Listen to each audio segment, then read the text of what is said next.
তিনি টলিউডের ছকভাঙা অভিনেত্রীদের মধ্যে অন্যতম। ধারাবাহিক সিনেমার পাশাপাশি ওটিটি প্ল্যাটফর্মেও তাঁর অবাধ বিচরণ। বিশেষত খল চরিত্রেই জনপ্রিয়তা পেয়েছেন ঋতুপর্ণা সেন ওরফে রি সেন।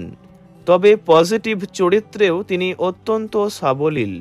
চরিত্র নিয়ে এক্সপেরিমেন্ট চালাতেও কখনো পিছপা হননি। বরাবরই সাহসী রি প্রেমেও পড়েছিলেন, ছিলেন লিভ ইন সম্পর্কেও, কিন্তু কোনো কিছুই স্থায়ী হয়নি। জানবো ঋতুপর্ণা সেনের কথা, তাই ভিডিওটি শেষ পর্যন্ত দেখার অনুরোধ রইল। 1978 সালের 26শে জুলাই জন্ম তাঁর। মা স্বপ্না সেন, বাবা দিলীপ সেন। রি তাঁর কর্মজীবন শুরু করেছিলেন মডেলিং দিয়ে।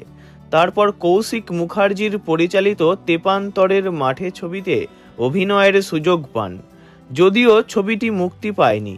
এরপর 2009 ও 10 সাল নাগাদ কৌশিক মুখার্জির আরও 3টি ছবিতে কাজ করেছেন রি।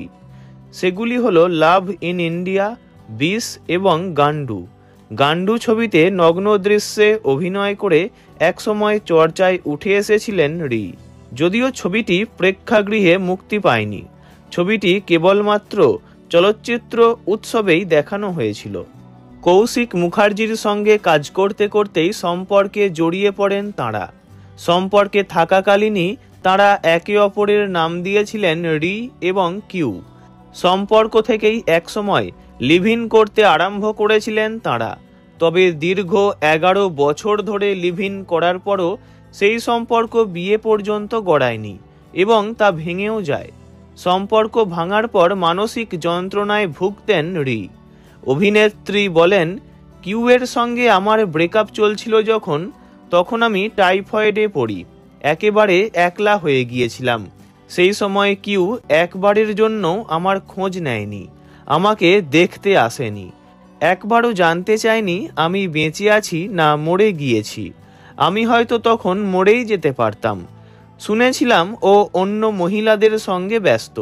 আমি চোখের জল ফেলতাম আর ভাবতাম একটা মানুষ কিভাবে এমনটা করতে পারে। সম্পর্ক ভাঙার পর বিয়ের পিঁড়িতে বসেননি রি, একাই জীবন কাটিয়ে আসছেন। তিনি একবার বলেছিলেন, যাদের ভালোবেসেছি কেউই আমার জন্য অপেক্ষা করেনি, সবাই বিয়ে করে ফেলেছে। ঋতুপর্ণা সেন বর্তমানে নিজের কাজ আর শরীরচর্চা নিয়েই ব্যস্ত থাকেন। ধারাবাহিকের জগতে নিজেকে প্রতিষ্ঠিত করেছেন তিনি।